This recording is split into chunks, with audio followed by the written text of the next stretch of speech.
The day bison graced your village was the most important day of your life. But for me, it was Tuesday.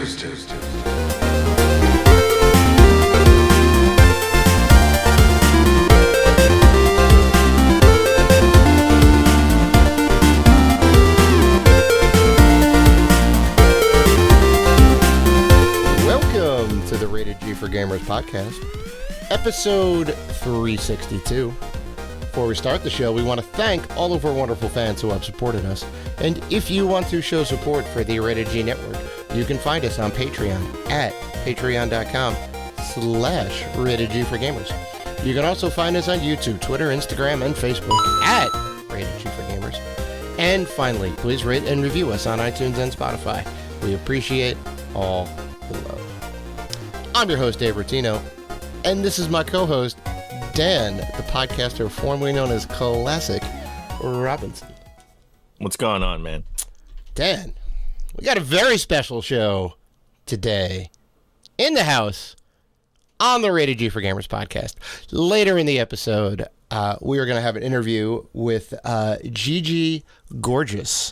He's I guess like a new acquaintance friend of ours, right? I think that's kind of fair to say. When we went to PAX East, we met up. Yeah. We met up with my friend, that old coworker Jason, and his friend came, who's also a streamer. So I thought that was kind of cool. We're going to talk to her later in the show. So very, very excited for that.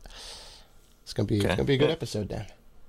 Yeah, well, I'm very excited to hear her answer to the most important question that anybody's been asked in the world. That's right. Ever. Mm-hmm. We'll see what our answer is. I don't know. We don't know.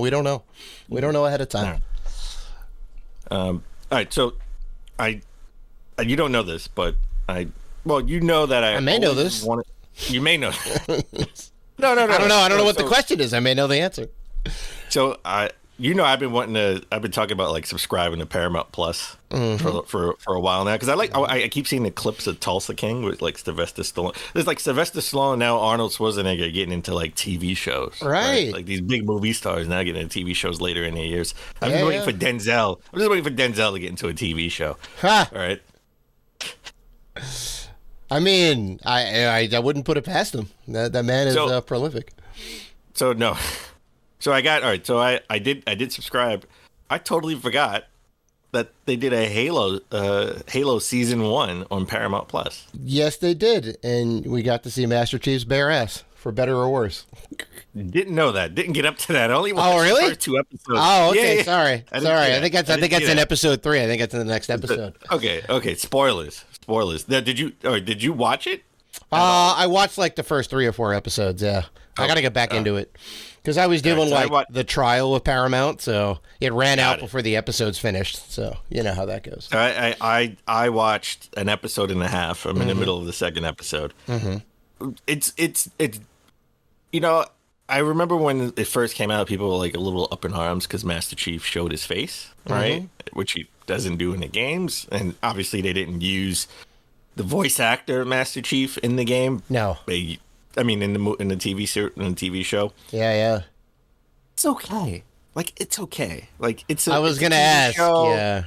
It's a TV show. It's a movie, like with Mario, right? Like he has to say more than, let's go. Like he has to have actual dialogue. Right.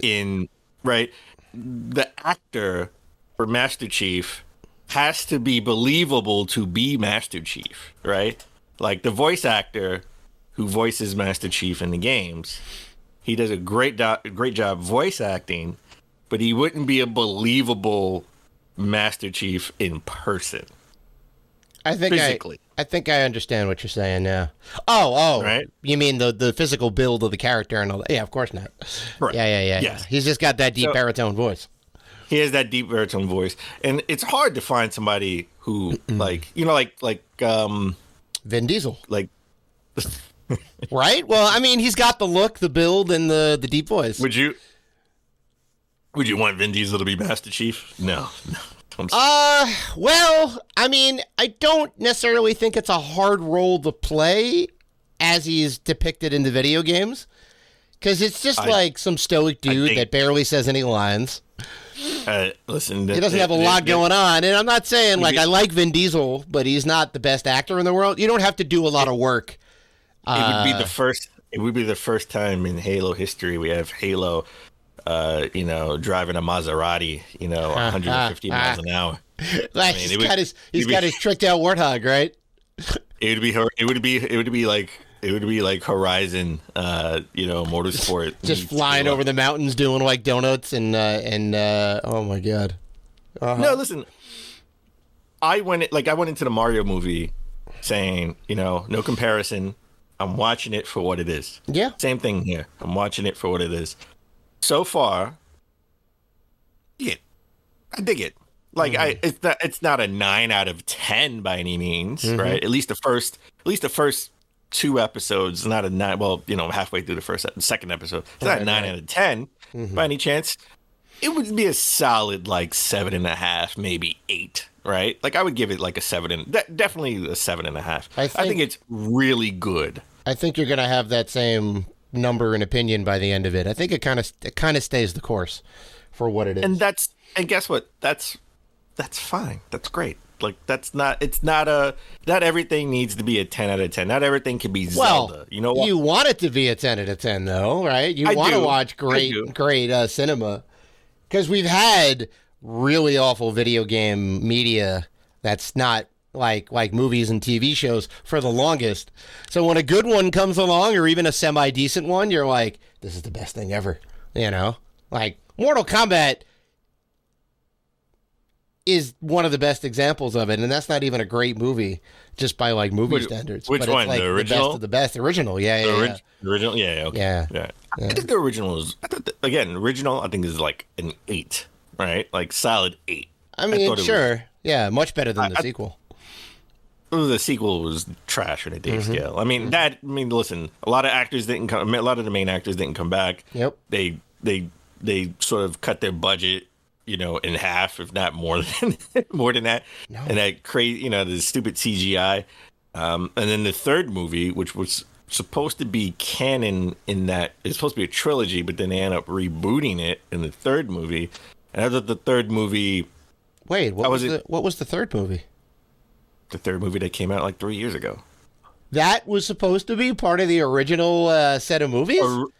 Yes, it was. Wow! Why would you hitch your horse to that? Well, they were supposed to fix everything that was wrong with the second movie, and it was in development, hell for like 15 years. But you're gonna have all new characters, and you're gonna have all new I don't know. Just reboot it. Well, I think I did a good job with the third one. I mean, well, the third one's still not better than the first one. I think the first one is still the best Mortal Kombat movie. For sure. Yeah. Yeah. And I didn't like the subplot of, I didn't like the underlying, plot of the third movie, personally. I like the way they put everything together. I don't like the overall, what was, the main plot of the movie. I didn't really dig that, personally. Okay. But, all right, long story short, Halo TV show. Give it. It's good. I like it. I like it. I like it. So far, I like it. We'll see. We'll see. All right, Dave. We have an awesome show this week. Coming up, we're going to talk about the new MetaQuest 3 was announced. That came out of nowhere. Nobody was expecting that. And also, nobody was expecting to hear from the Redfall devs. Apparently, they wanted the game to be canceled or rebooted. And we'll discuss that later in the show. But before we get into any of that, let's begin with WrestleQuest. All right. WrestleQuest was supposed to be out now, right? Now, I think they said end of May, early June. Yeah. And then it got delayed slightly, and now we finally have a concrete, hopefully, fingers crossed, release date for August 8th. And it's coming out PS5, Xbox Series X, S, PS4, Xbox One, Switch, PC, no Stadia, but in Stadia's place, coming out on Netflix for all subscribers. Coming out who don't share their passwords, by the way. Yeah. Who don't share their passwords. Basically, you can play it on your mobile phone, which is awesome. Yes. I think it's a game that you could do that. It is an RPG with menus and all that. You could totally do this on a phone. This would be a great game to play on the go. Now, what I'm curious about is will your save progression work between the different versions? Can I pick up the PS5 version and then, okay, I'm going out on the go. Can I like put it up in the cloud and then pull it down and use it on my phone and continue my game? I think that's going to be a PS6 function. It's not. It wouldn't in be. The future. It wouldn't be. It requires a little bit of work and forethought, and you have to be able to do that. I don't know about the Netflix gaming platform, what features it has or not. I played a couple games on there, but I didn't look into all the features. So I'm gonna take a look and see if they even offer it. Because if they don't offer it, then there's not much you can really do about it. But it's interesting, and also it's we should definitely mention friend of the show, Patrick Hickey Jr. is the lead voice actor of Muchacho Man. All right, that's awesome. So it's got to be a very exciting time. We gotta get him back on the show for the launch. Yes. So, also, I wanted to clear up. This was going to be originally when it first came out. This was going to be like the lead story in the show, but then it quickly got debunked. So I'm just putting it in the quick takes in the beginning of the show. Sure. There were a lot of rumors that Sony was in talks to acquire CD Projekt Red or CD Projekt, right, which is the parent company, right? CD Projekt, yeah. But quickly in a I don't know if it was an earnings call or just a business call that CD Projekt denied any of these allegations immediately and said they're not in talks to be acquired by anybody. And if you think about it, why would Sony buy them, right? Like they're going to get their games on their platform, right? Like they're going to get the Witcher games, they're going to get Cyberpunk, 2079 on their platform. Yeah. There's not really an issue of that, but it would be nice to have to be the owner of the game, right? Because ultimately you get more profits if you own the company. They want 2077. They want that 2077 released. I mean, Sony was the one that pulled them down from the eShop until they fixed it. Right. You couldn't buy the broken 2077. You had to buy it fixed once they fixed it. Think about if it only came out on one platform. Then you have it would have been a disaster PR. PR would have been a disaster. Well, no. What I'm saying is you have zero development for the Xbox. Maybe to start, zero development for the PC. Focus on one version, right? Focus on, I guess, the PS4 and the PS5. If they're it's going to come out on current console at the time, and when they announced it in 2012 or whatever, no, we have to do it. Maybe it would be a lot better because you'd have more time, or maybe not. It still could be a shit show. I don't know. I think there's no real incentive to buy it because they could just have a marketing deal and people would associate it with the PlayStation platform. I mean, there are ways to go about it without blowing out the budget and spending billions of dollars for sure. Yeah. Now, I heard Capcom was in talks and some other companies, maybe Square Enix. I heard a bunch of talks. I heard nothing about Capcom. Oh, well, it was all speculation, but. And I stick to, and I think this was an analyst or something. There was something that sparked this that was really nothing. But I stick by this, and I've said this for the last year and a half. I think Square Enix is the main target for Sony. I mean, look, Final Fantasy is already going to be a PlayStation exclusive, PS5 exclusive. We already got Final Fantasy 16, I should say. It's a PlayStation exclusive. Final Fantasy 7 Remake is a PlayStation exclusive, right? The only thing would be sort of those smaller 2D or HD 2D RPGs that are on a Switch, right? Would those be, if they acquired Square Enix, would those be Dragon Quest, which, primarily, is more popular on the Nintendo handhelds? Would they be PlayStation exclusive, or would they keep them multi-platform, to make the money? You got to keep them multi-platform. You can bring some bigger games and make those exclusive, but you have to toss a bone to some of this, especially on the Nintendo console, right? To play like Dragon Quest on the go, yeah, you definitely got to make that a thing. Yeah. All right, Dave. As we always try to start the show, but epically fail. Mm-hmm. What have you been playing? Oh, we should just call this Zelda Corner. Oh. That's what this is, Nat. It's Zelda Corner. Till the end of time. We should just make a new podcast, and they call it Tears of Rated G. Tears of Rated G. There you go. So I want you to guess how many hours you think I've put into Tears of the Kingdom so far. 27. Really? You said guess. I just guessed. I did, but okay. No, I've put in over 100 hours into Zelda Tears of the Kingdom. Wow. Yep. How many dungeons have you completed? 3. I've done 3 now. Okay. And honestly, I feel just as far in the game as I did when I first started. If that makes any sense. There is way too much to do, and it doesn't feel like I'm making any meaningful I mean, I am with the main story, right? There's like the 4 areas you want to explore, and then, you know, from that, it kind of opens up like whatever the final part of the thing is. And then along the way, you get distracted by everything else that's in the game world.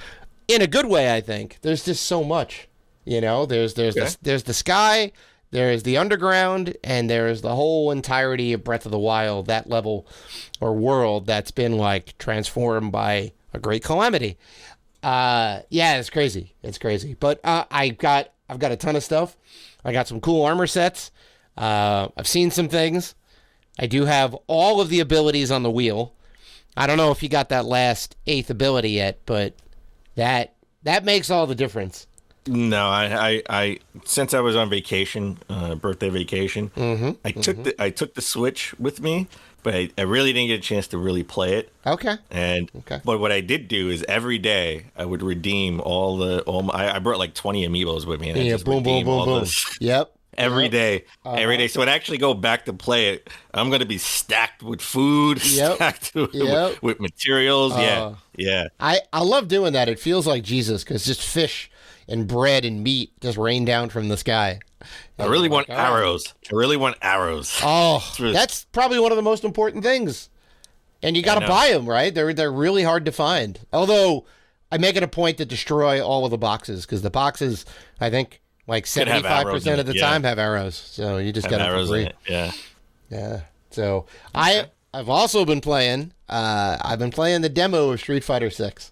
So I know the game came out. I think you picked the game up, right? So I think you may have some more words to say about it. But I was like, I have to at least try and play the demo.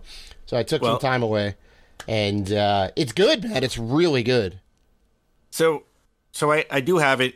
Amazon does this thing where they send it to you, like, you know, right before the day ends. So I got it at 10 o'clock last night. So had to put the show together. Didn't have too much time with it, but I did beat it. I wanted to test out the mechanics, so I just put it on its easiest mode and took Ryu and did the arcade. And you can... Yeah, I thought this was pretty cool. I don't know if you could do this in 5. I don't remember, at least, because, you know, arcade mode came later on. But you can pick how big you want your arcade story to be. Like you want to beat it in like 5 matches, 7 matches, 12 matches. So I picked 12. Okay, you did the full enchilada. Yeah, nice. I don't know. Did they? Again, I gotta play 5. I don't remember if they changed it in 5 or maybe. I'm sure if I go into the settings, I can change the button combinations. But like, the strong. Remember, like the super strong kicks you could do with the trigger buttons. Yep. Right. The strong. You can't do that. At least when I played arcade mode, I couldn't do the strong kick or strong punch with the trigger, the R1 and L and R2. That didn't work. Do you have using the classic control scheme or the modern control scheme? Or the hybrid one? I think it was, no, I didn't. Yeah, I think it did modern. I think I picked the modern control scheme. The modern control scheme mixes it up. So you do get a light attack, medium attack, and heavy attack. You don't necessarily get to choose. It's weird. And then the other 3 buttons are like your specials. so you can do like one-hit button combination specials, which is neat. Makes it a lot easier. But you should, if you try classic, because R1 and R2, I believe, are the ones for the heavy punch and kick. Yes. And then L1 and L2 are like combinations. And then so I like yeah. No, I'm saying I did have the modern controls, and I liked where like I could do like a super block, and it's like that they have like a comic book sort of animation where you do like a super block and you can hit back. That's the new drive system, yeah. Yeah. I thought that was really cool. I was like, wow, what is this? I didn't get a chance to do it often because I don't even know how I did it the first time, to be honest. You should do if you do the I guess like the world tour mode where you go around Metro City and like you create a character and do all that. They teach you all of those mechanics. And there's like 5 different rush things or drive mechanics that like you can do. You can do like the Russian thing. You can do parries. You can power up any like special move. I think it's wild. So I didn't. So they give you the option, by the way, which more games should do. Every game should do this. I'm sorry, like, this is a requirement now, standard. They give you an option of what do you want to download and what do you want to install. Oh, yeah. You want to install just the fighting, or do you want to install the world tour? And I did the fighting at first, and then at the end, I was like, I'll. It's not a big download either. So I did the world tour. I went in to create a character, and it was just so so detailed. Like you could just create your character. You could create from every little thing except for the private parts. Yeah. There is no dong slider like in Cyberpunk. Not like Cyberpunk, but it is really extensive. So I was like, you know what? I'm really tired because I have to wake up to do the show. So I canceled. I was like halfway through. I canceled. And I was like, I'll come back later on. Sure. So I haven't did World Tour yet, but they do have. I do like where you can, the missions where you like have to beat up the car. I had to beat up a truck, monster truck. Yeah. But the one thing I didn't like, they had like a basketball one where the guy's throwing basketballs at you and you gotta like kick it and punch it and stuff. Oh, that's a reference to Street Fighter 3. That was the mini game in 3. I didn't like that. I didn't like that. Yeah. I want to say my nitpicks. If I had to nitpick, once you go in arcade mode and then you go through it, like they have no emphasis. They tell you where like just like the original game. Well. Street Fighter 2, Japan, Russia, USA, right? They do that, but it's so like quick. It's so quick. It's like a half a second. Like it comes on USA and then goes into the loading screen. It doesn't have like the punch. Let let it sit for like 2 seconds, like USA, and let me see it on the map. Like I didn't even realize it was on the map. You want the little plane flying by, and I don't need the plane, but just let it sit. Let it sit for like 2 seconds at least. Like it's literally like a quarter of a second. Like USA, and then it goes into the loading screen. Japan loading screen, right? I feel you. I do have to say I also have a gamer grief or a nitpick with it. Why is it? They went through painstaking detail to put this game firmly in Metro City, a.k.a. New York City.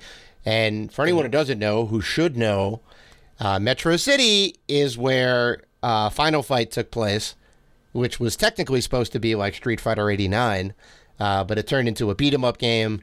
It introduced Mike Hagar, mayor of Metro City, the best character in the Capcom Street Fighter universe. They have statues of Mike Hagar. They mention Metro City. They mention Hagar. But yet, Hagar is not on the roster. Why not? A DLC character. Come on. You know he's going to be DLC No. They're not. Eventually. No, they're not. They're not, because they hate Mike Hagar. Eventually. No. They will not, because if you go into the creative character, I think slot number 6 under like the pre-made characters is Hagar. They designed him out, right, with the look and the face and the big old bushy Tom Selleck mustache and the little like comb over haircut. He's there. He will not. I guarantee you, he's not gonna, because they hate making him a fighting character in the game. They did it in one game and that was Marvel vs. Capcom 3. And it was fantastic. And it was amazing, the level of detail. Loved him in that. He was going to be in a canceled 3D fighting Capcom game that was around like the PS2 era, Dreamcast PS2 era. He was going to be in that. That got canceled. I guess he's also in the Final Fight fighting game like Streetwise, or no, it wasn't Streetwise. Whatever it was for the Saturn. He was in that, but nobody played that game. That doesn't really count. They never like putting him in. They'll put Guy. Yeah. They'll put Cody in there, right? They'll put Poison in there. Hugo / Andore, he's in there. They got Sodom, he's in there, or Katana, if you want to go by the American version of Final Fight. They never put Hagar as a fighting game character. He will be DLC character. You want to make a bet? You want to make a bet on that? He will be. You want to make a bet on that? I will Shake Shack bet you. That's how confident I am. Nope. He will be. He will be. Trust me. Shake Shack bet right now. Let's go. Come on. He will be. No. You know what? No. He won't make a bet. He won't make a bet. In and out bet. In and out bet? Yeah. There's no In-N-Outs on the East Coast. That doesn't count. I know. When we go out to the West Coast, you buy me a burger. No, you're gonna be buying me a meal. No, See, there you go. There you go. He won't make the bet, folks. He won't make the bet. Mike Hagar will be a DLC character. A DLC fighting character? I don't want close options. I want the, which I think they already have in the game, to be honest, but. No, like a spirit. He'll be a spirit. He'll either be a spirit or no. Yes. No, that's not what we're talking about. We're talking about a DLC fighting game character. When you go to the arcade mode and go to the character select, there's a little polygon outline thing, and it's Mike Hagar. And you click on him, and he says his famous catchphrase, which is, "I don't know," because they don't put him in fighting games. You don't even know his catchphrase. Because he doesn't talk, because he's never in a fighting game. The last fighting game he was in was 2011. That was MVC3. Maybe he can't talk. Maybe that's what it is. He can't talk. It's terrible. All right. Anyway, let's take a break. When we come back, we get into the top gaming news of last week.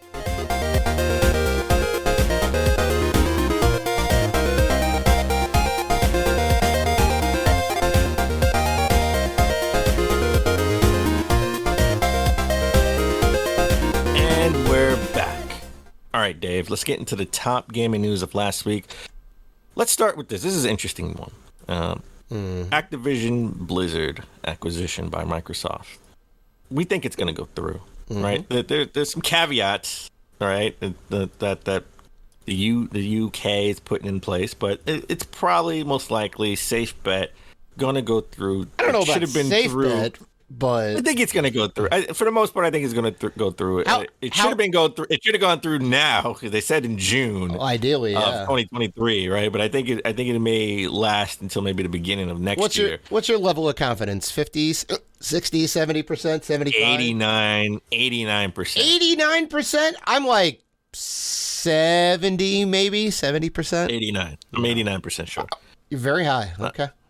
Yeah. Well, it's going to happen. It's going to happen. But if it doesn't happen, there's an interesting article out there that says Comcast, owned by NBC Universal, may be waiting in the wings to scoop up Activision Blizzard, because they want to be scooped up. They want to be bought out.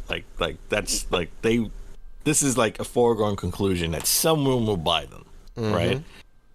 And I thought that was an interesting company to buy them if Comcast, that's owned by NBC Universal, will buy them. But I didn't know, a little bit of research on this, Comcast was in talks to merge with EA at some point last year, and talks broke down. That's wild. Well, Dave, I told you all these big companies like Apple and Comcast, like they want to get into other forms of entertainment. Like they want to get into the video game space. I mean, Comcast was in talks to buy WWE before that broke down in UFC. They merged with the UFC. Well, that makes sense. Right? I mean, you would want to do that for sure. Yeah, like that makes sense. To get into a whole nother medium is a lot, right? Well, they don't want to start it. They don't want to stay. Well, no. That's like a fool's errand, especially now. You just pay money, and there you go. You have an instant pool of talent. As long as you manage it correctly, you can make money off it. Now, it's not easy, but if you have a lot of money, it makes it a lot easier. You just plop down a bag of cash and go, "We'll buy you out." And a lot of companies will say, "Okay." Like if you did that to Ubisoft, and you plunk down a bunch of money. Well, now they have foreign investment money, but you know, a couple of years ago, if you plunked down a bunch of money and said, "Hey, we want to buy you," Yves Guillemot would probably be like, "Yeah, okay, you can have the company." I still think he'll do that now. Maybe, yeah. If Activision, we talked about earlier in the show, I still think like Sony's more about like the games and like specific games. I think Square Enix is more their kind of acquisition that they would buy. Mm-hmm. And if Microsoft, I'm 89% sure Microsoft will purchase Activision Blizzard, it could be Comcast could be looking elsewhere like Ubisoft, right? To purchase maybe a company like Ubisoft, or even Apple can purchase a company like Ubisoft. Yeah, we could see Assassin's Creed games exclusive to our iPhones and iPads. No. First, you have to actually support video games on your platform, and then they talk about it in these like weird, convoluted ways or whatever, and they have all that stuff. They're not super amenable to video games, which is why there's not a lot of games on the platform, right? You get Blizzard games, maybe. Bungie back in the day was making Mac games. There's not a lot of stuff that comes to the Mac. What are you talking? First of all, what are you talking about? Like when the iPad, I was just watching. I think it was Game Scoop or Metal. I think Metal Jesus had a video dedicated to this a while ago, but I think it was on. I think this was like a Game Scoop topic where there were these games that when they had this new Mac chip for the iPad, and the M1, I think, yeah, that metal, right? It was like like this is the metal chip or something. Well, the metal technology, yeah, on the M1. Yeah, and they had the I even bought the game myself. I had the game on my iPad where you swipe and you have like the sword battles and you go through the world. Yeah, I can't think of the name of the game. Yeah, I know the one. Yeah, that looked really cool for sure. Yeah, and it's forever. Well, no, they had 3 of them actually. Okay, but they 3 games. Not a lot. Well, there you go. You can't see. I hate when Dave does this. Dave says 1 game, but I said no, it's 3. Oh, it's 3 games. But obviously they make games for the platform. Only 50 games. There's a million games on the iOS. I'll even grant you that. But they're mobile games. They're mobile games. You can't have it both ways, where you say, "Oh, it's 1 game," but then I say 2 games. Okay. Oh, no, it's only 2 games. What I'm referring to are the AAA. Is there Madden on there? Like legit Madden? Is there Uncharted on there? Is there Cyberpunk? Those are the games. That's the conversation. Guess what? It will when they buy Ubisoft. It will when they buy. Why don't they have any now? Why aren't they amenable? That's all I'm saying. They're not amenable because they want to buy the company. Platform. Because they want to buy the company. They don't have to do anything. They just have to open up their tools and make the Mac platform amenable to video games. They're not producing them. They just say, "Hey, you know what? If you're going to put it on PC, also put it on Mac." But that's not their MO. They're not about it. They're not going to open up. They're not going to open up. See, they're not amenable. Like just because they buy a system, now they have to like open up the Mac, and now they have to port all the games over to like they're going to make it a thing that like okay, put your games on our platform. But yeah, but it would have to be profitable. So where they would say, hey, you know what, they'll be on PC, but here are the special things you can get on the Mac if you play it on the Mac. Well, right? it's not even that. You have a long uphill battle because nobody associates gaming with Mac. Nobody buys a Mac to game. You can with certain games, like you put World of Warcraft on there, StarCraft, and some other stuff. Maybe Fortnite. There's a handful of games that like AAA titles that you could play on the platform. And that's where Stadia came. That's where Stadia came in. Well, but because you can play it on the browser, which I did. I played Assassin's Creed on my Mac. But it was a terrible experience. Like natively, you can't just go into Steam and download. Whoa. Why are you going to name my experience? I had a great experience. I'm sure you did. Well, Stadia's not around anymore, so I don't know. Oh, there you go. Well, you can't tell me. What I'm saying is, if Assassin's Creed on my browser or my Mac. If you want to make native support for video games a thing, they could say tomorrow they could have their conference, their I guess it'd be the fall conference now. They already have their spring conference. In their fall conference, No. they'll say, we're going. WWDC is next week. Okay, well, there you go. If they say next week, right, because they're going to announce their new VR headset, which will be interesting to see what they have for that. You can play Assassin's Creed now. No. If they say we're going to support video games, we're going to open the platform up. Here's all the tools that you have. We're gonna make it very amenable. They're going to get people to the platform. Here's all the companies that we're trying to support and whatnot. It's going to be a long uphill battle to convince people to buy MacBooks and Mac Minis and iMacs to play video games. Nobody's going to immediately. It's going to be a long uphill battle, right? You get all the hardcore, people who like gaming, who also are into the Mac. It's going to be a hard uphill battle. I even if the Mac opens up and it's we're supporting video games, I'm going to wait 3-4 years and see how it pans out until they have a library of stuff. You're wincing. Yeah, because they don't need that. They need people who have Macs to play the games. You think nobody's going to play it. The people like me who have the Mac are going to say, okay. Well, what about the people that don't have the Macs? What about all the new people buying the systems? Is that going to be a selling point? What I'm saying is it's going to be a long uphill battle. Going forward for people who buy Macs in the future. Look how long it took. It could be a compelling argument to buy a Mac. Look how long it took Microsoft to become profitable, competitive in the space. Took them 5 years. From 2001 to 2006, until the launch of the 360, they were also rans. They were fourth on the list. You're completely wrong. Still there. You're completely wrong. The OG Xbox was amazing. Everybody I knew wanted to have an Xbox. Whether you thought it was a good system or not, sales would say otherwise. They were always in third place. They were always also rans until the 360. That's when they blew up. They're still in third place. Okay, so you see how hard it is. You see how hard it is as a gaming platform. Under that argument, you see how hard it is. So they should just give up then. They should just Xbox should just fold. Xbox should just fold because they're still in third place. I'm just saying it was a long uphill battle, and Mac is going to suffer the same situation. It's going to be a long uphill battle. For you to say Xbox is only a gaming console. You could do so many things with your Mac. People can they're only going to buy it for games. They're going to buy it for other things too. But I'm saying as a selling point to play games as a platform. If I'm a streamer, I want to go online. I want to set up a system. Are you going to you're going to pick a Mac? If Mac says you're not going to drop. You're not going to drop everything you're doing now, but 2 years from now. Thank you. That's what I'm saying. It's an uphill battle. It's an uphill battle. It's an uphill battle. That's for people who are going to buy Macs in the future, which is what I said. It takes time. Which is what it. Yeah, 2 years out is a decent amount of time. It's going to take time. Yeah, but in the meantime, the people who have Macs like me, then I get a chance to play. I mean, maybe. I feel like you would own other dedicated systems, and you wouldn't gravitate towards the Mac.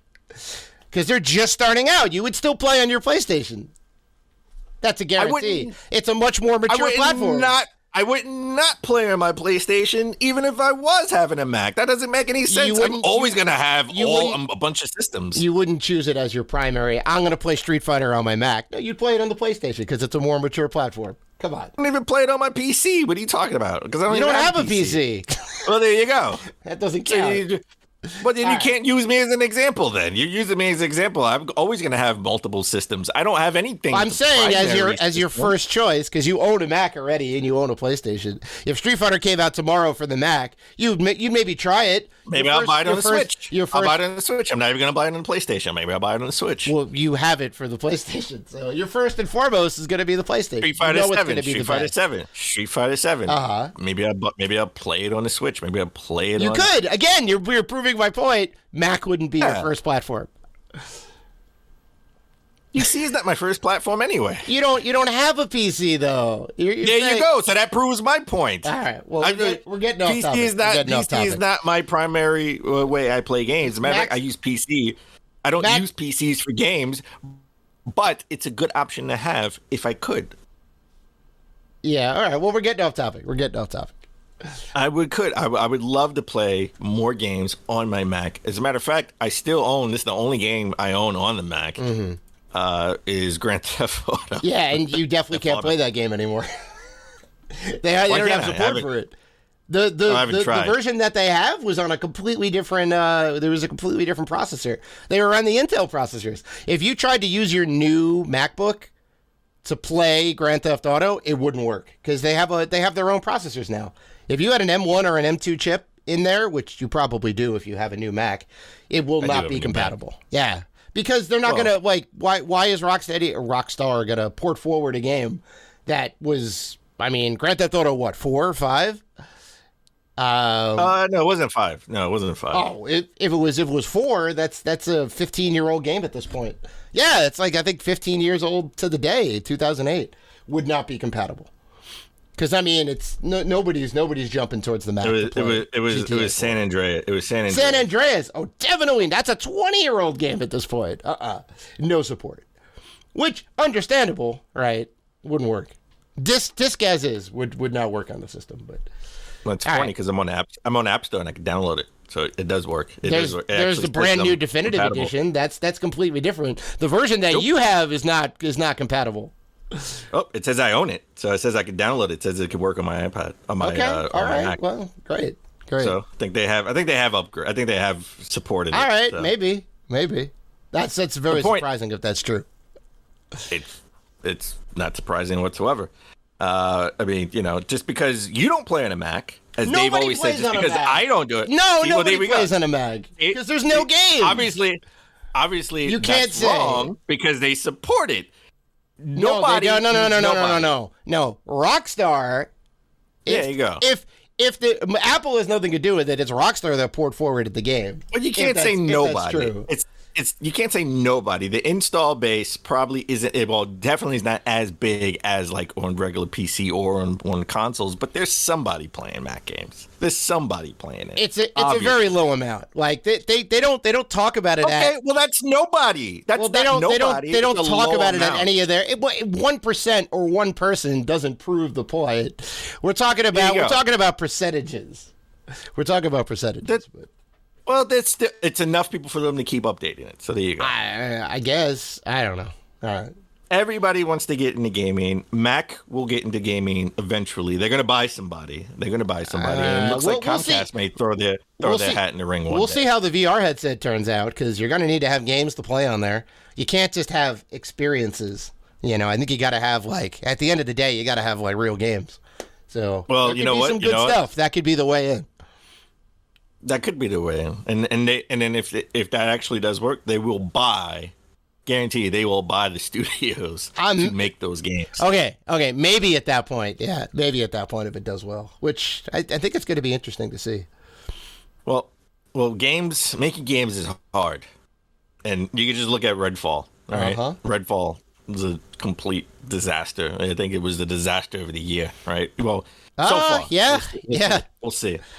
I don't know. The Lord of the Rings Gollum is in a close competition with that. Yeah, you know what? That's true. That's true. I forgot about that. I forgot. IGN gave it a 4. That's like the lowest rating they gave all year. Yep, it's got a lot of bugs. I guess you could still enjoy Redfall. It's just not. It's not a good experience. Not a good experience, right? Yeah, I think Gollum is broken in some areas. Mm-hmm. Actually, and we didn't get a chance to play that at PAX. We never even played it at PAX. No, I wanted to. I was at their booth playing something else because there was a long line for Gollum. And well, now you don't have to regret it. No, I'm happy I didn't play it actually. But this all right. So going back to Redfall, this comes from Bloomberg. The reason why this game is suffering is because it had a misguided vision and staffing issues. At the point where Microsoft purchased Bethesda, the devs wanted Xbox to, reboot the project to a single-player game or just cancel it completely. Mm-hmm. But, ZeniMax was pushing for it to be a multiplayer-focused game.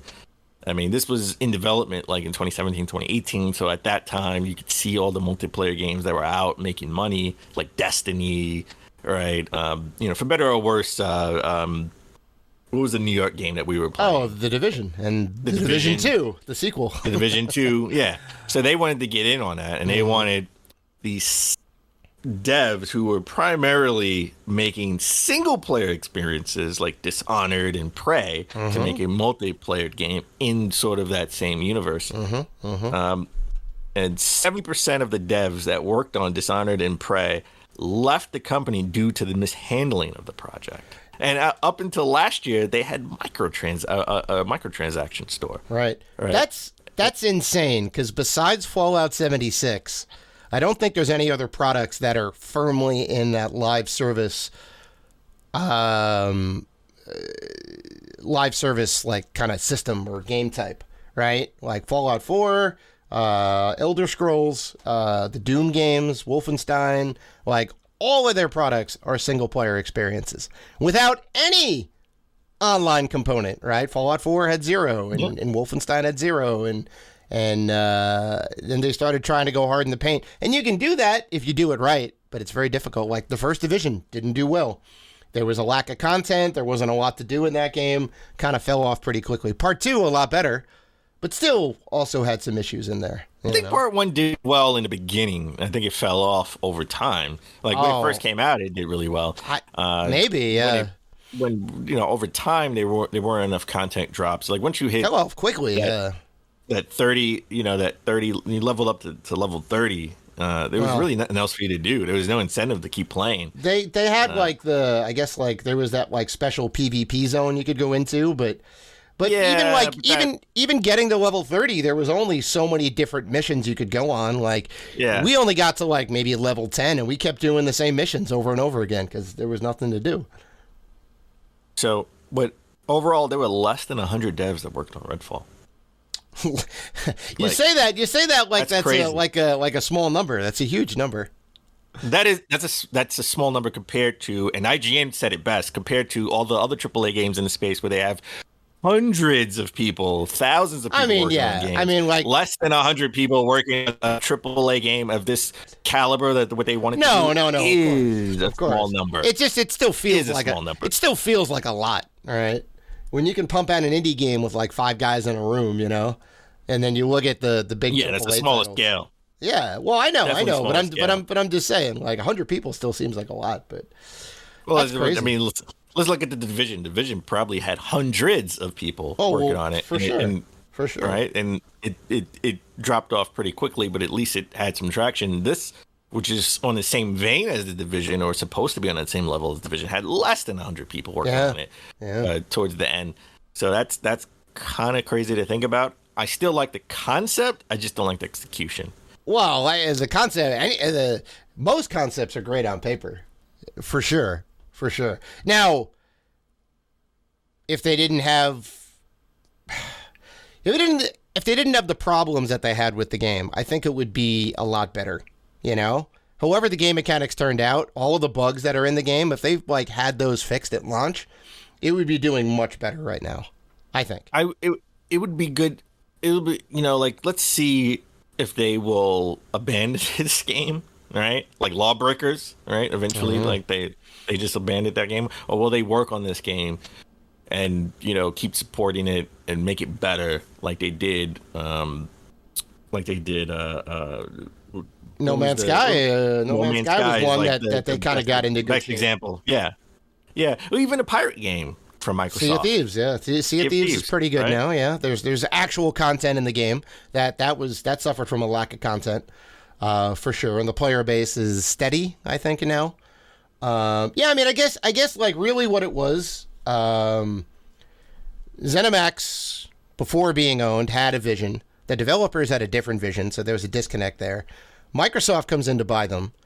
Microsoft is very hands-off and says, look, you can do what you want to do. You guys want to reboot from the ground up, burn it all down?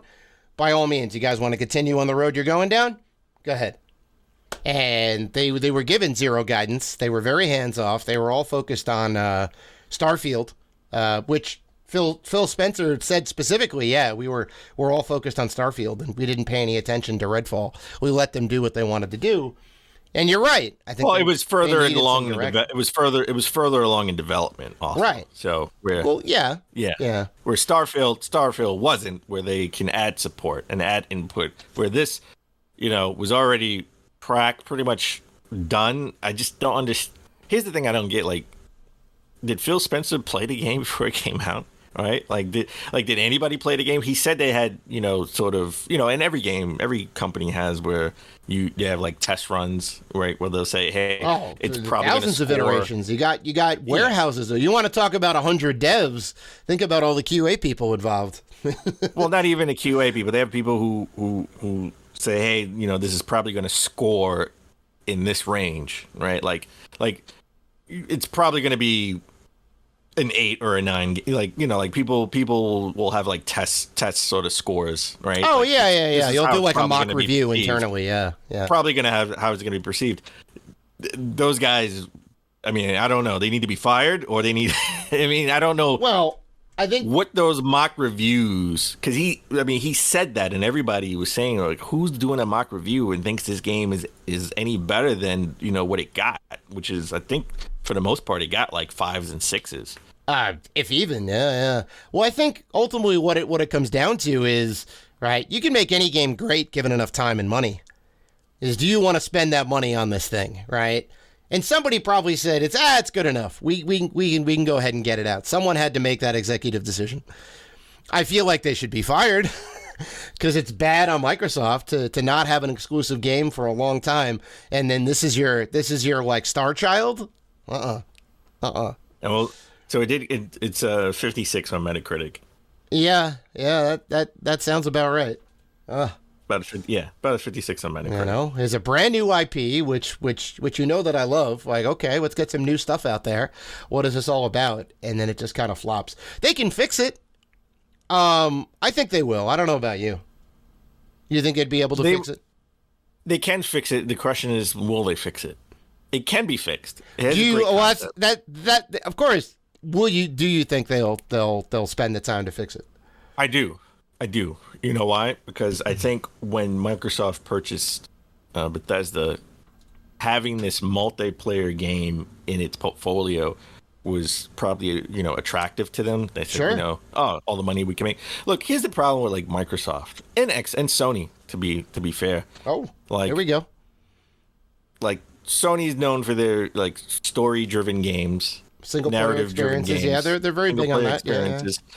They're trying to have some type of push into the multi-game shooters, because they don't really have a mainline first-person shooter game that they can look to, even though they do have IPs that they can work with, and we don't know if they are working with them or not. Right. So they're buying companies, right, that will create these experiences and trying to block Microsoft from taking the number one first-person shooter out there, like Call of Duty. Yep. Where Microsoft, their claim to fame is first-person shooters, right? Like, think about it, like mainly you associate with Xbox first-person shooters, Gears, Halo. Yep. Right. Yep. Call of Duty, when they had the marketing for it, at the 360, and now they're going to own Call of Duty. Right. Like, just imagine if we could do a trade, like if they traded IP, right? Like, say Microsoft say, hey, you know what? We'll trade you Gears of War for Ghost of Tsushima. They wouldn't do it. Right? So, I know they wouldn't do it. I know this is like all hypotheticals, but right. Just imagine if Ghost of Tsushima was on Xbox, Xbox exclusive, right? They can diversify their portfolio, and imagine if Sony could say, "Hey, we got Gears of War. This is going to be our main first-person shooter, series going forward." Yeah. Right. Yeah. They would have, they could diversify their portfolio. Each company is looking to get like a foot in what the other company is doing really good in. And then, Nintendo just makes a cutesy, first-person shooter with ink, and now they have a foothold in it, right? They have the platformer, they have the shooter, they have the adventure game of all adventure games, right? And they have the fighting game of all fighting games, and they have the racing game of all racing games. Right. Which is kind of funny to think about. So. Yeah, I mean, I guess I see what you're saying. This is another live service game like Sea of Thieves, but completely different in the mechanics. Why not foster it, make it better? Because you're right, they totally can. They just need to put effort into it. They got to do it now. I mean, they obviously are working on like patching it, at least for the short term. Patch it up, fix a lot of the underlying mechanics, and then do like a. I don't want to hear anything about it. Soft launch 2.0. Anything about it. Just be like No Man's Sky. Don't say a word. Just that fix it. That like under the Make it radar better. was like, oh, here's a new patch which fixes a bunch of stuff. Here's a new patch. Here's VR support. Oh, now it's coming to Xbox. Like, it was amazing. It was great. Next E3 or 2 years from now, 2 years E3, right? Well, their version, like their E3 showcase. Well, their showcase in June. Mm-hmm. Just say, hey, here's all the new stuff you could do in Redfall. Yeah, right. It looks even better. Mm-hmm. The mechanics are better. Mm-hmm. You know, this is what it's on Games Pass, so you don't. The level of entry is the barrier to entry is low. It's pretty on minimal, Games Pass. Yeah, you can have try it it for $15. If you have Games Pass, you could try it, or you could try it, right? So they will fix it. Mm-hmm. They will fix it, or you could just put make it VR support and let Facebook put it on MetaQuest.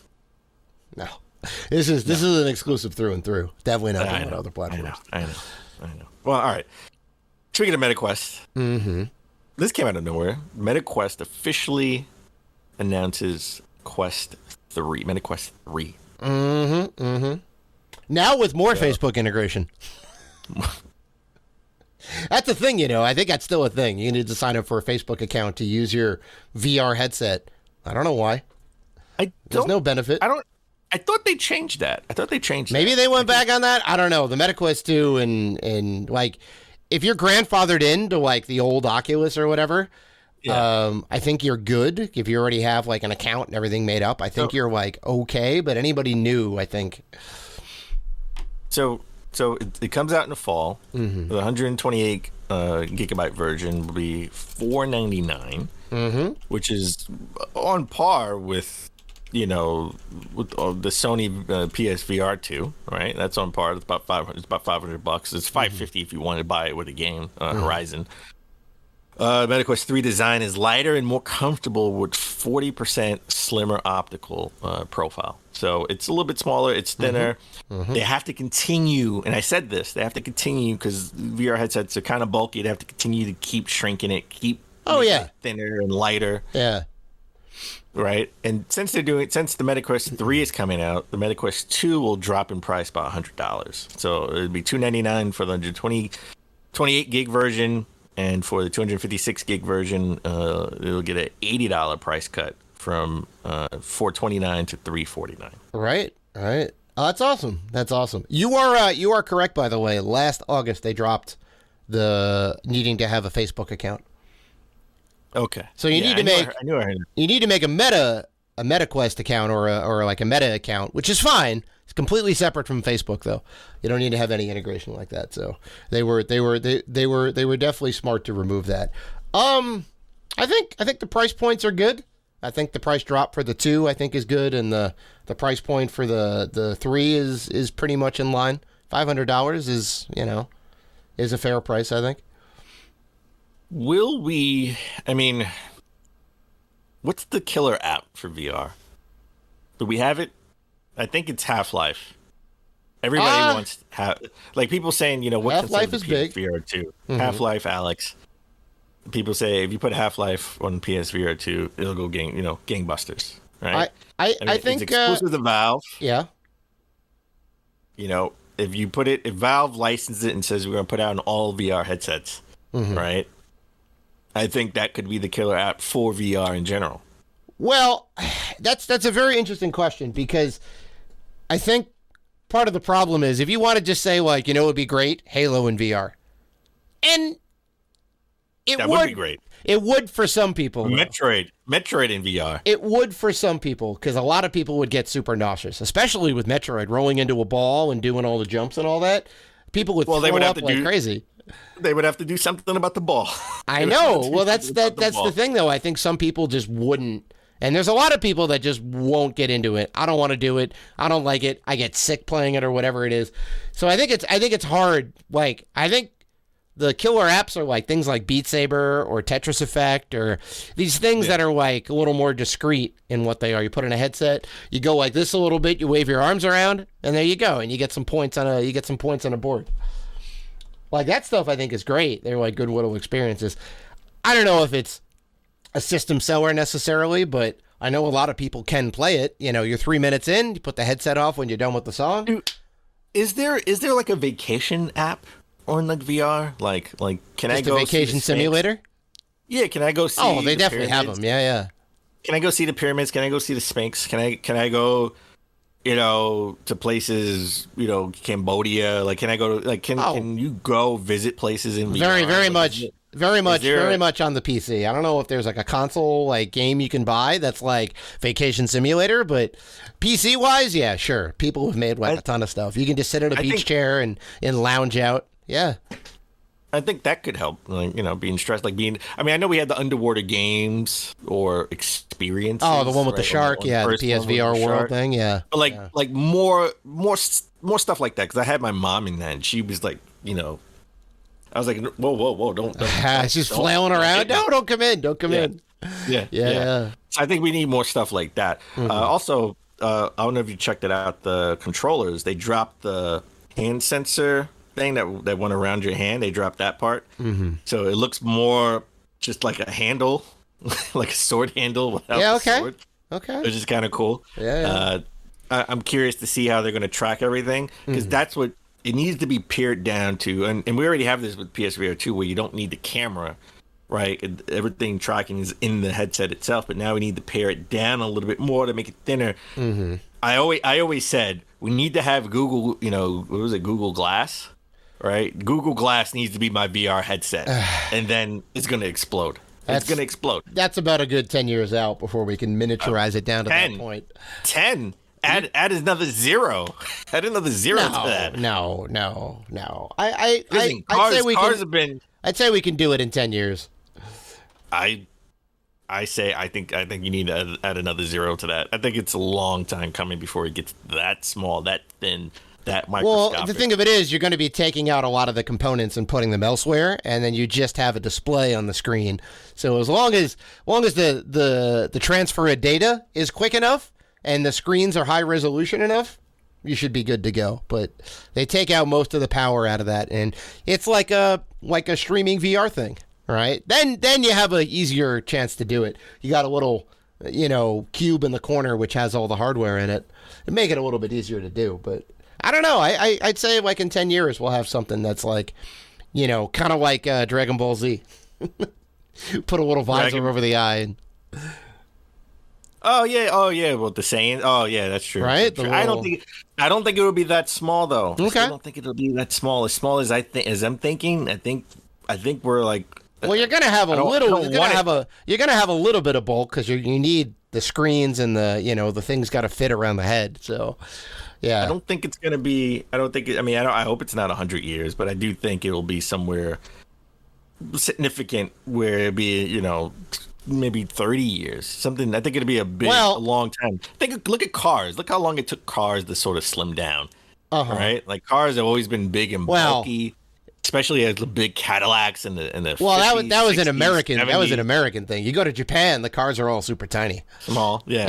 Yeah. Well, then that proves my point. Then look how long we're in America. Look how long it's going to take things to slim down. It's a fair point.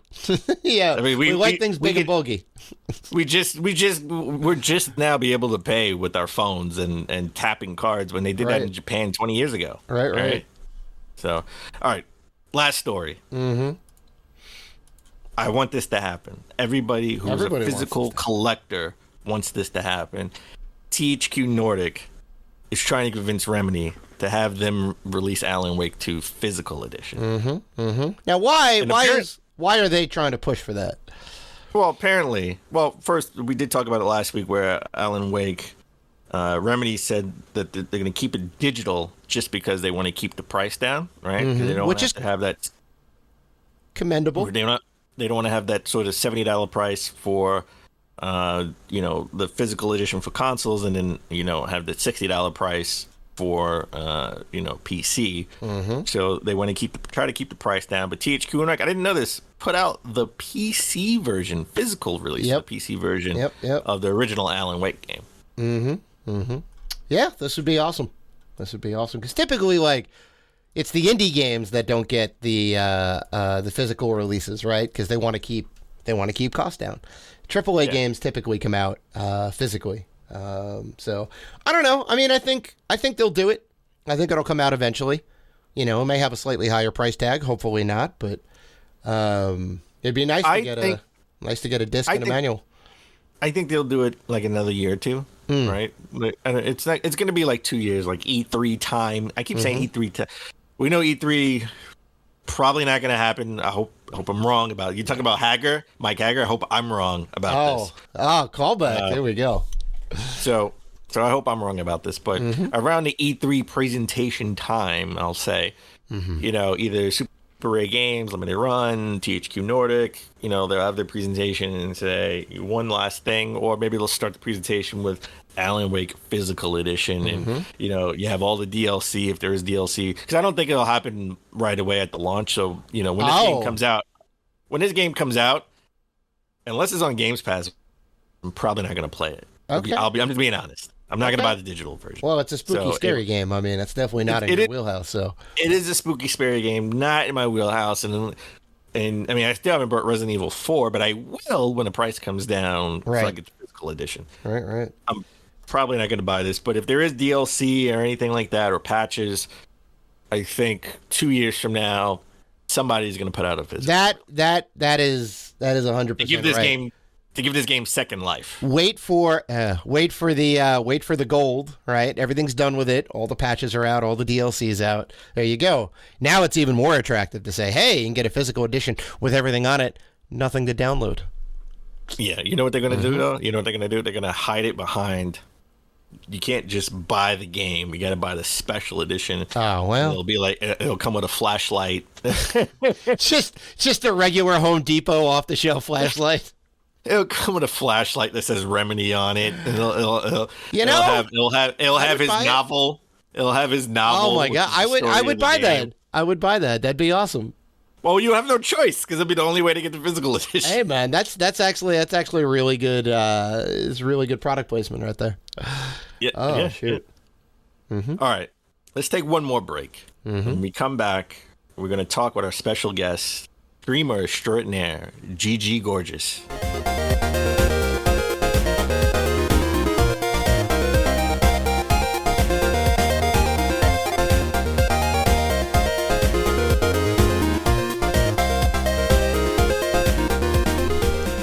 All right, welcome back, folks.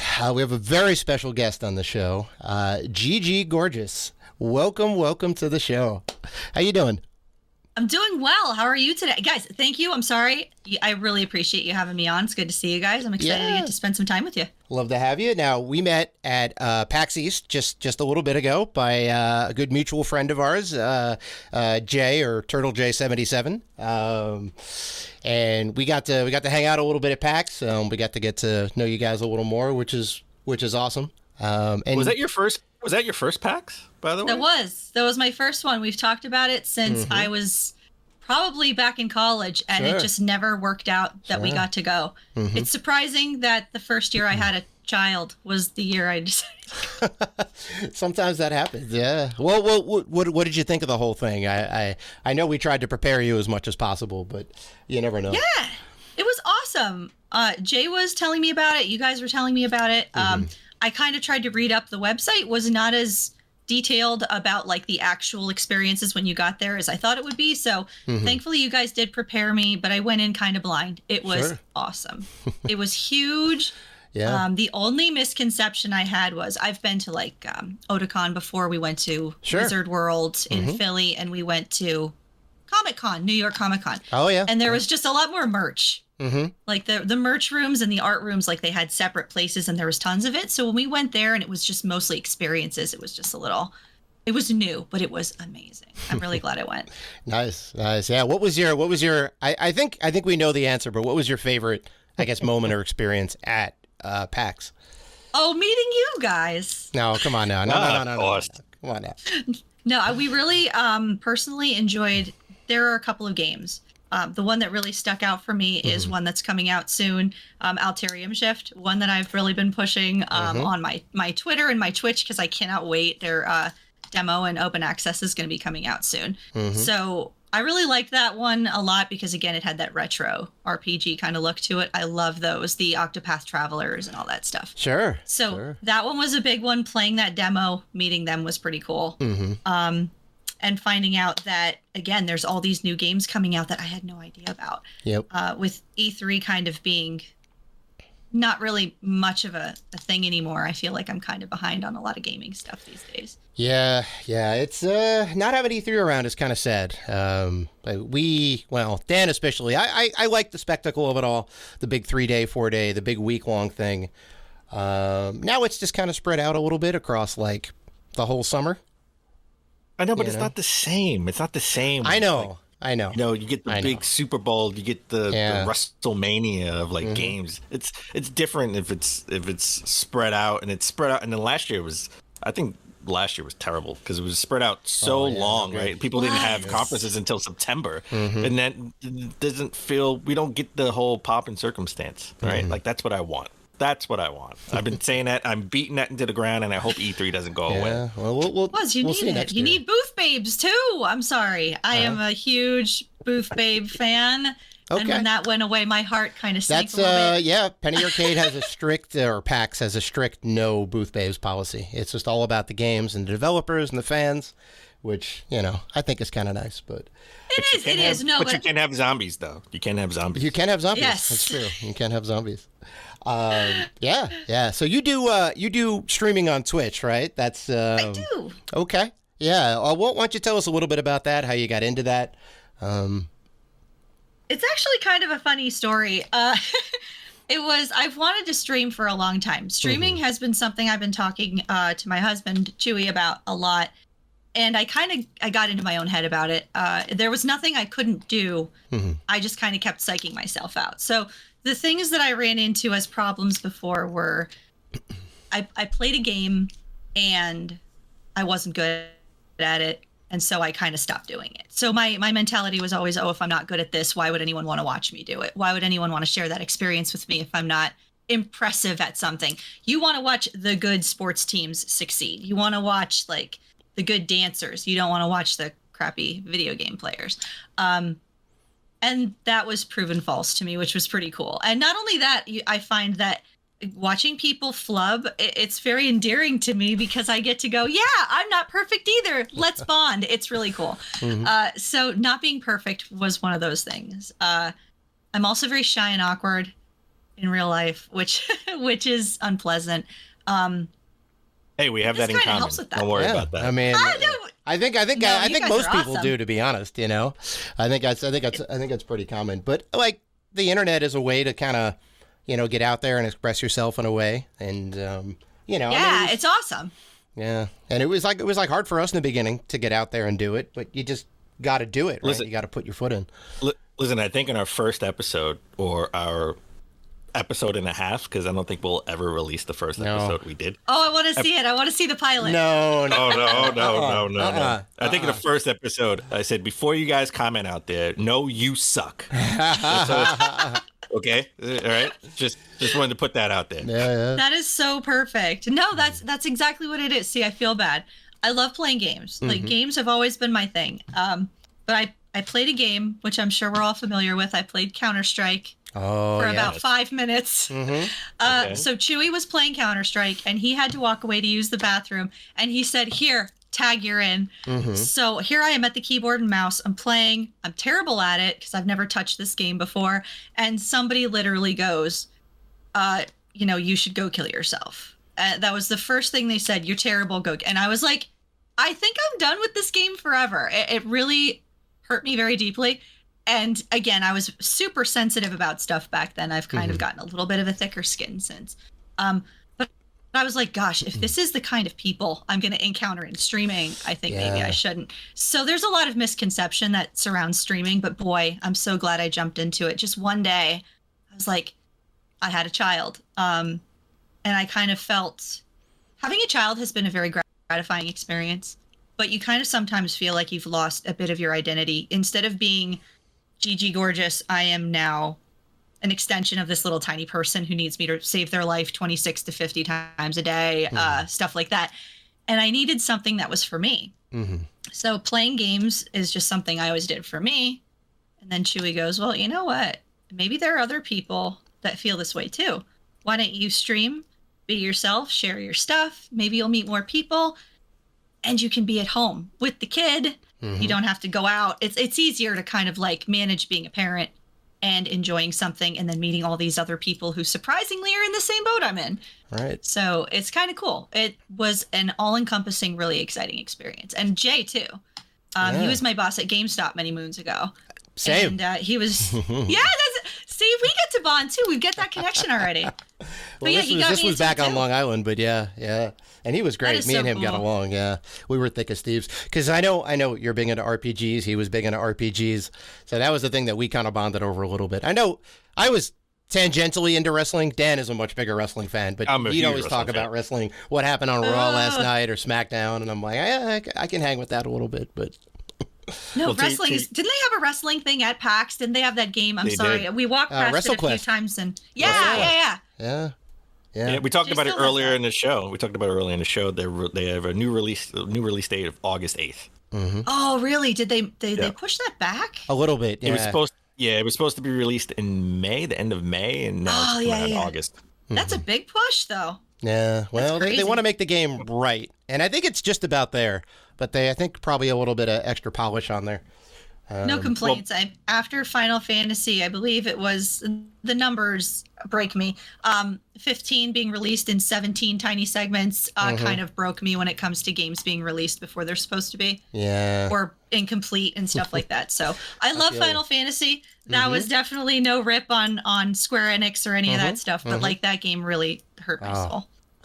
Yeah, I feel you. Well, 16's coming out soon, right? I mean, I know you're... Oh my God! I know you're interested. Sorry. That is my non-indie crush is Final Fantasy 16. Yoshi P was like so cool at PAX.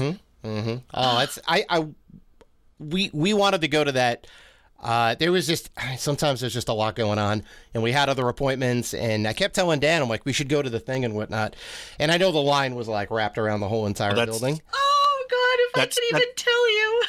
That's the one drawback about going to like these conventions, being media, having appointments. You don't get to really sit down and enjoy it as a fan as much, right? Like usually we try to take the last day to do that, but we don't get to see the panels that we would want to see, and sometimes we miss games. So that's the one drawback about doing that. No, that makes sense. I do feel bad you guys missed that though.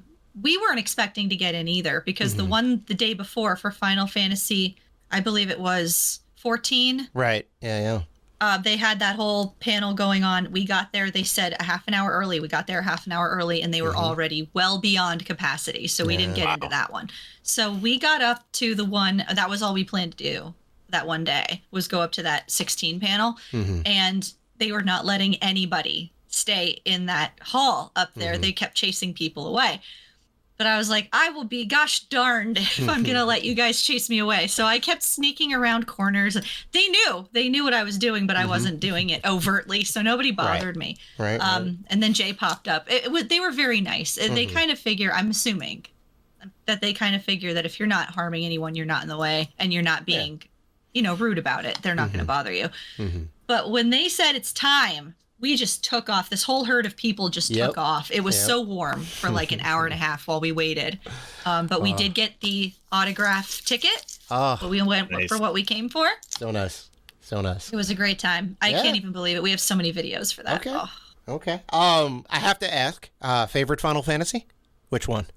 Oh my gosh. Okay, so you're going to be, I don't know if you're going to be mad. I don't know how no judgment. I love them all, even 8. So listen, I'm not an RPG. 8's my favorite. I'm not an RPG fan, so. No, 8 is my favorite. Wow. Okay. 8 gets a lot of hate, Final Fantasy hate. But quite honestly, I love it. I was very much endeared to it just because of the fact that it was the Final Fantasy everyone knew and loved, but it made it a little more realistic. I loved the draw system. I loved being able to link magic to all of my stats. That was the super coolest thing I've ever done. But there is I have one humongous gripe, and that was level 10, or was it level 5? Level 5 or 10 death. I haven't played the game in a long time. If your level was a denomination of 5, you were dead. And if you got, and that was the only Final Fantasy where your max level could be 100. So if all of you were 100, it wiped out your whole team. Right, because it always goes to 99. Oh, Yep. Jesus, this that's one went right. to 100, and if you got that level 5 death, which death, I believe, Ultima Weapon, no, Omega Weapon, used that death Oh, my and could God. wipe out your whole party in one. Yeah, I feel you. That's right, because I think one of the summons could max out at 10,000 damage. Oh, yeah, Omega Weapon. When you went to Ultimicia's castle and you did all this stuff and you rang the bell and Omega Weapon popped up, Omega Weapon was terrifying. I was so happy. I did that by accident. I was like, oh, you're cool. Nice. But yeah, that was only that one. There's like a whole hour-long strategy for that. But then again, cast that death and you're all gone. It was all Damn. You know, I gotta get back. I don't think I ever beat 8. I beat most of the other ones. I had it for the PC, and I don't know. I think I lost my save file and whatnot. But I gotta get back into it. Huh? It's a fun one, but I do understand other people's gripes about it. I mean, it's 7 obviously has been remade 20 million times because of how good it is. I mean that's my Dan's favorite. That got Dan into the Final only one. Fantasy. It's apparently the whole world's favorite. I think the only reason I give 7 beef is because it's overdone. To me personally, 100%. just because I'm I was there. not an RPG. I'm not an RPG fan. What is your favorite game then? What do you like? Of all time or genre? Genre. I guess I'm more of a narrative-driven person. Like I don't like Dark Souls. I'm not a Dark Souls fan. I'm not an RPG. I'm not a big turn-based RPG. Oh, don't say that too loud. I'm not a big turn-based RPG.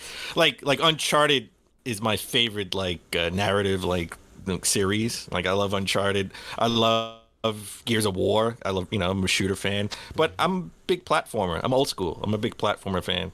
So, the That's Mario awesome. series, all the Mario games. I love the new old school style platformers that they come out. Like I always gravitate to that when we go to PAX. So I'm not a big RPG fan because I was just, as a kid, I was never into, I got to sit here and read the whole thing. Like I'm not, yeah. I just want the action. Give me the action. So, and it was something that me and my dad would play. Like he wasn't into reading dialogue. He's like, come on, I want a game. I want to jump on something. Yeah. So that was like me and my dad. It was these B style horror movies and action platformers. Like that was our thing growing up. So that's fantastic. So it's near and dear to my heart. No, that makes sense. Speaking of B movies, I saw Candyman, the original Candyman, on streaming last night with Tony Todd, one of my all-time favorite movies. Yes, Tony Todd's he's a genius among actors. Such a good movie. Yeah. Underrated, very underrated. Yeah. It is. It was. But they did the remake. I didn't see the remake. Everyone says, that I've spoken to, I haven't really read reviews and stuff, said that the remake was not quite what they hoped it would be. But it never is. The remake wasn't. I seen it when it came out. The remake wasn't what I thought it would be, but it was still good. If you go in with an open mind, don't worry about the other movies, other franchises. I mean, you'll be fine. You'll just be fine. But if you go in on its own, it's okay. Yeah, on its own, it's okay. But if you're gonna go in thinking like I just binge watched all the other Candyman movies, then it's not gonna be good. It's not gonna be as good. No, I always have that problem. I had that problem with X-Men. I love the X-Men. They were my comic book. They were my series. And then when they started making the movies and they weren't canon and they weren't doing all the stuff that was in the comics, I used to be like... I love the first two. And Days of Future Past I thought was pretty good. Some of those ones, those were really fun. The ones with the Phoenix was my ultimate favorite character. So that one just broke me a little bit. Part 3 is terrible. Yeah. Wait. So both movies with the Phoenix you didn't like? Even though there was Dark Phoenix too, right? Sophie Turner? Dark Phoenix, no. No, I feel bad saying that too because Sophie Turner's a wonderful actress. Oh my God. She was amazing in Game of Thrones. Like I absolutely love her, but it wasn't her. I don't think it was her performance. There were just a couple of things fundamentally that I just didn't like about that film. Yeah, it's hard. You work with what you got, and you can only do so much with the script you're given and the director. I will say Dark Phoenix was better than Part 3, though. Oh God, yes. Really? yes. Wow. Part 3 was still the last. Part 3, The Last Stand was still like the worst X-Men movie. Wow. Sorry. Worse than Apocalypse? Yes. I'd rather watch Apocalypse. Apocalypse makes sense. It's stupid, but it makes sense. I just didn't understand 3. It's just like they were just trying to wrap it up quickly. Yeah, it wasn't a great plot, and a lot of mutants just died. Although they did rip up the San Francisco Bridge. That was kind of cool. That was a really Yeah, cool that effect. was- I Right? would love to see them do that. Oh my god, He that just was straight cool. up like ripped it off. Oh. I never left the movie theater wanting my money back so much. After Wow. Okay. I will say this about that scene. One of the best internet memes is somebody mashed up the intro to Full House and Magneto Oh, yeah. ripping up the. Yeah, So I've you seen see, that. I've seen that. yeah, you see, like they're all sitting there in the car, and you got Jesse and Danny and Joey and the kids, and they're in the top down cattle, top down red Corvette or whatever it is, and they're riding on the thing, and then you just hear the screams, and like Magneto's just lifting up the. Oh, it's so funny. Okay, Yeah, so that's Magneto's funny. powers confuse me so badly from movie to movie too. Like one day he can pull a little tiny bit of iron out of some security guard's bloodstream, and then another one he can't get out of a jail cell. Like I can't figure him out. Yeah, well, that comes down to bad plot writing, I think. Yeah, that's weird. I mean, That's weird. I mean, it's just it's a plastic jail cell. I mean, That's it. He can't stomp his way out, But I mean, he is old. I mean, he was alive during the Holocaust. Oh so my he's an God! old Yeah, he man. was 70 He's an plus old years man. old at that point. Yeah.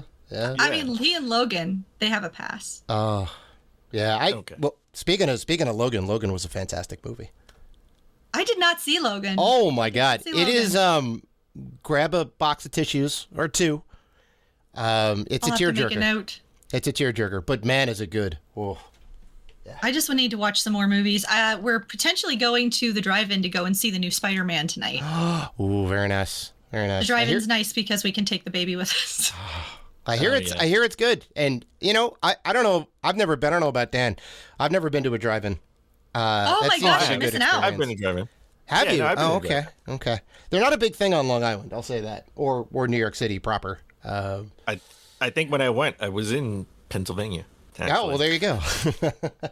Yeah, all of them closed a while back, and now they're starting to open them back up. And I guess that during the week they'll do things like bazaars and stuff in there so that they can rent the space. But then they'll do movies on the weekends, and they have big titles. Oh, It's that's pretty awesome. cool. That's awesome. It's Dave, totally you never- worth it. $6 for a carload of people to see a movie? Oh my God! It's like triple that to see it in a theater with barely any air conditioning. Yeah. Dave, you never saw a movie in Central Park? You just lay it out. I've seen movies outdoors, but something like being in a car and just having that the big projection on the screen and just being out in nature. I mean, I've seen some Central Park movies, but it's different. It's not the same. Okay. No, it's definitely not the No, same. no. To come out to Pennsylvania and hit up the drive-in, it's pretty I mean, of course, I love it out there. But yeah, what do you? I mean, I know we talked a little bit about RPGs and whatever else. Are you? What are you playing currently on stream right now? I'm curious about. So that. right now I'm streaming lots of Persona. That's my favorite game of all times. Without Final Fantasy doesn't count. That's like an S class up here. So when it comes to actual rateable titles, I love Atlas games. Atlas does a great job with their games. Persona, Shin Megami, all of those are great, but Persona 3 really stole my heart. When I was working, Jay was my boss. I worked at GameStop. The whole crew, we all went to Otakon in, I believe it was in Baltimore. We went to the Inner Harbor. We all did a Persona cosplay. It was really cool. I'd love to find those pictures someday. Do you know what year that you went? I'm curious. Because I was working a booth one of those years for my previous company. It was one of the last years before they moved to DC. Okay. So Okay. I will actually have to look into them because Jay would be able to tell me because he was up at that particular GameStop. He could probably tell me when, but I don't remember. Okay. It was a great experience because Otakon this was back when you couldn't just go on Crunchyroll and watch anime. Right. Yeah, it was all yeah. kind of Now it's owned by Sony. You can just watch it on your PlayStation, which is great. Yeah, but it was a And little you more. can go on niche. Amazon, get your figures. Oh, You that's used wild. to have to go to cons for all that stuff. I know. Oh, I'm not big into anime. I like anime, but I'm a big Dragon Ball Z fan. So I don't know. He's the I don't know if you could see it behind me. My Goku. It's somewhere over here on top. I have my the Goku, Goku and Vegeta. You have an Vegeta awesome statue. collection up yeah. there. He's got some nice figs. Yeah, for sure. I love those. Yeah, the Super. Did you like Dragon Ball? Was it Super? Yes. The most recent one? Yes, Super was pretty solid. I actually, I didn't. I watched the movie. I saw the movie when it came out, and then when the series came out, I didn't know how to. I didn't want to pay for it. To be honest, I didn't want to pay for the series. So You found I a way waited to till watch it. Well, I waited to. Well, look, back in the day, Cartoon Network, and it's really like Dragon Ball series. They'll have like 3 episodes and nothing really happens. It progresses the story, but like there's no real action. And then you wait, and then back in the day when you're watching a Cartoon Network, it's like, all right, well, we're gonna take a month off, and it's like, oh, come on. It's like we just saw 3 episodes and nothing really happened. Yep. Like, so I wanted to watch it all back to back to back. So I actually recently did this when I got Hulu. And I watched it. I think I talked about it on the show. I watched it in December during the holiday season. Yep. I took 2 weeks and I watched every single episode. And it was like 200 episodes. That is awesome. Have you ever seen the Team 4-Star, the Dragon Ball Abridged? No, I didn't see that. I do want to see that though. Take a moment and check those out. That was that's some of the greatest work I've ever seen in my life. Very nice. It's fantastic. But no, I'm sorry. Anime is one of my favorite things in the whole world. But again, Otakon was video games and anime, so that was pretty cool. Yeah. It's definitely. But yeah, Dragon Ball is super. I absolutely love that. But we used to have to go to cons. I see what I did. That was an accident. But no, that was the only place to do it. So that was a really good time. But that's when I found out about Persona. Was right before that. Persona was one, and Diablo 4. Oh my God. Diablo 4 is going to be my big one for the next couple of weeks, I think. Yep. We were so desperate. We played Diablo 3 so many times that the story became I couldn't do it again. I could not go through that It's story a lot. again. Yeah, it's a lot to get through. Because you got to play it at least Torchlight. twice. Okay. Oh yeah. Yeah. We played Torchlight afterwards just for a difference in story, but the same type of game. Yeah. We've been waiting for Diablo 4 for forever. And then June, I believe 22nd is the day. I know. It's huge. We just had Zelda. Street Fighter came out yesterday. Diablo, right? Diablo's coming out Monday or Tuesday, right? Right. Yeah. They have an open access this weekend for the pre-orders, I believe. If you want, I don't know, if you head over to KFC and you buy like a combo meal, you can get exclusive in-game gear. Just oh my throwing God, that out no there. way. Wow, Yes. really? Yeah. Somebody on Instagram, one of our Instagram friends posted a thing, and is the combo meal. Yeah, and I was riding by one yesterday, and they had it on the outside, so I think all of them you can get some in-game gear. Maybe like an armor set or something. Yeah, so we got to do it. So they have a thing too where it's a support a streamer for Diablo, where you can get exclusive gear and like a mount or something like that. And they're doing a whole bunch of streamers where if you go and you watch while they're playing, you have to watch for 20 minutes or something like that. But if you sub while you're watching to anybody, you get this drop. So that's pretty cool. I know there's a huge list of all the people that are part of that. I think I'm on the list there too. I was like, hey, I'll try. I think I'm on the list there somewhere. Guys, but fans, it's a huge list. You know what you have to do. Subscribe to GGGorgeous on Twitch, because obviously she's a good watch. And obviously come and hang help out. a streamer. We try to have fun. We try to have fun. So I will. Well, go ahead. Century. I will say. I just want to go back. I'm not a big RPG fan, but I do have my 3 favorite RPGs. Oh, tell me. Persona 5. That's a good one. Okay. Then we have Final Fantasy 7. You're making this list really slow. You're going to hit me with he something knows rough it. at the end, aren't you? No, it is Super Mario No, I'm RPG. kidding. It is Super Mario RPG. I was Here just we go. teasing. No, that I've That's never the top played one. Super Mario RPG. Is it really good? Well, I got it as a kid, and my parents didn't know it was a different Mario game. They just say, "Hey, we got you a new Mario game," and it was like, "This is different." I don't, it's not the same as always. And and as a kid, you get a game, that's it. You got to wait 6 months before you get another game. So I made it work. Okay, I made it work. Fantastic. Yeah, And and made by Square Enix too. Made by That Square is Enix. fabulous. Well, Square. I mean, I remember when they were SquareSoft. Oh my God, those were the days. Yep. Well, no, that's actually kind of funny that you should say that was your game. That's how I got into games to begin with. Was my parents one year? My parents were a little bit older, so they were not big into games and stuff like that. They were more outdoorsy folks and stuff like that. But one of my friends' parents told them PlayStation PSX is the big thing that just got released. I was in middle school. They bought me one for Christmas. They had no idea what they had bought me, but they bought me this PSX and Spyro the Dragon. Oh my God. Yeah. Okay. And I just did Spyro the Dragon for 4 years of my life. It was absolutely amazing. So good. And of course, all the Final Fantasies. We would go to Oh, yeah, of Boscov's, course. and up on the top when they had Cubs, yeah. Boscov's was so they had a rounder up top, Yep. and you'd spin it and you'd see like this thick, huge thing of Final Fantasy. It was like the 5-disc little Sure. pack. And every time I would get all A's, my mom would take me up and she would get me a Final Fantasy. Oh my God, that's awesome. That's awesome. So it was pretty neat. The PlayStation was cool. I had a Game Boy back in the day too. Oh, but, sure. Sure. but So this was different. This wasn't a handheld. this was a full-on CD capable CG graphics, wave of the future system for sure. It was huge. Oh yeah, it was a little big. So before you go, we do have a very important question to ask you. This is arguably it is the most important question you'll ever be asked in your entire life. Ooh, There is a right answer. There is a right answer, by the way. Dan is correct. Oh, no. There is a right answer. Oh, no. We ask all of our guests this question ever since our first guest way back, I think our friend Anthony or Steven on episode 45. I think Steven was the first guest on episode 45. Steven, yeah, no. Steve was the first guest we All actually right. did. And I me get and- to be part of the legacy. Me and Dan went back and forth on this. We have our opinions. Obviously, we will not color the conversation or your opinion on it, but we need to know which game is the greatest of all time, Super Mario Brothers 3 or Super Mario World? And we need you to defend your answer. Oh, that's a really good question. That's a really good question. Okay. Where do I start? Okay. So I like them both. I would like to start off with that. I like them both very much. They Good are start. both fantastic games. I'm going to pick Super Mario 3.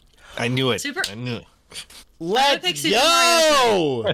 So Super Mario 3 is no number one. Any person who has ever seen the classic, The Wizard. Oh my How God. do you make an Yes. entire feature film based on a game that sucks? I mean, let's be real. That whole movie was based on that, and it is a classic. But I went to the movies to watch it.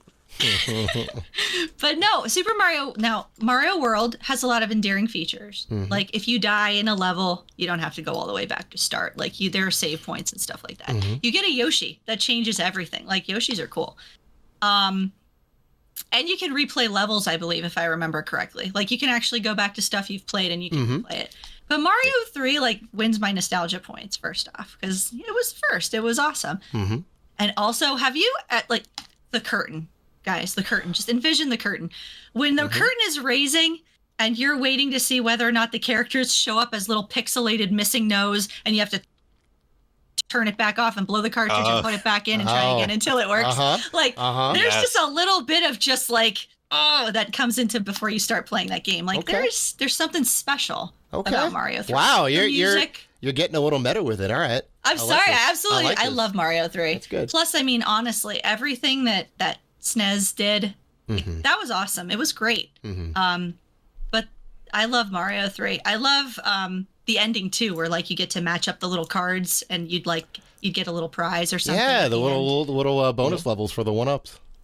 Yeah, they were I pretty could never cool. do that. I love Mario 3. Mario 3 wins for me. Do I get to hear the actual the correct answer? No, that is the correct answer. no, You're right. Yeah. The correct answer is Super Mario World, but there are no wrong answers. No. You said there's a correct answer. No. Well, there are no I wrong mean, answers. Dan has his opinions, and sometimes he is wrong. In this case, he is wrong. No, Super Mario Brothers 3 is the greatest. No, game. World is totally good. World is awesome. It is. It is very good. I can relate to the frustration of blowing in the cartridge, putting it in, and the curtain's not coming down, and the curtain finally comes down, but then it's the pixelated curtain, and then you got to take it out, and you got to shake it around and blow, and then you hear the music, and then nobody's running out. Yeah, Dude, the anxiety gets you ready to play the game. I do remember that, and I can relate. I can definitely relate to that. I think we're. It's good. I think honestly we're about an even split. Mario World versus Mario 3. It's very interesting. No, I think we had two more for Mario World, so I think It's possible. her picking We'll have to go Mario back to the 3, tape. We'll have to go back. I think I'm only one up, so we're gonna have to Maybe, pick a yeah, younger- maybe it's like neck and neck. It's like neck and neck, and we never know what people are going to say. But everyone's got opinions, and we love that. So, yeah, I mean, we want to thank you profusely for coming on. This has been awesome, chatting with us. Oh, and thank you whatnot. guys. You're definitely welcome to come back. Yeah, Oh open my gosh, invitation you to guys come are back fabulous. anytime and talk video games. And hopefully I'll see you guys at another PAX or another con. It'll be awesome to hang out again and For sure. go I and think play some Steel Battalion. Oh my God, we have to do it. We got to make it a point. So why don't you tell people where they can find you? So I would absolutely love it for some fun, some flubs, and some fancy good times. I am on Twitter, so you can come in and check me out at GGGorgeous3. We like to have some good chats, and like I said, just a fun, good time. None of that Counter-Strike anxiety I used to have. But I also like to stream on Twitch. I did take a very brief hiatus again because there were some things going on. We had my son, we just got him a puppy. Every kid needs a puppy. And it was like 2 toddlers running around the house for a little bit. So things got very busy. But starting this weekend, going to be throwing up some Diablo 4 if you guys want to come and hang out with me. Very simply, Good Game Gorgeous on Twitch. I would love to see you. And again, if you are looking to get some drops, I know that there are tons of streamers on there that are part of the Support a Streamer. So come check us out over the week. I think there's 3 weeks of them. So I'll be posting that on Twitter, hopefully over the next couple of days. Oh, very nice. Very nice. Love it. Love it. That is episode 362 in the books, folks. And we want to thank you guys for listening to the show, for liking, commenting, doing all the good stuff that you guys do. If you want to interact with us, or GG Gorgeous, and we know that you do, you can find her on Twitter and Twitch. Yes. You can find us on Facebook, Twitter, Instagram, and YouTube at Rated G for Gamers. So please listen, like, rate, review, and subscribe. And as always, Keep gaming.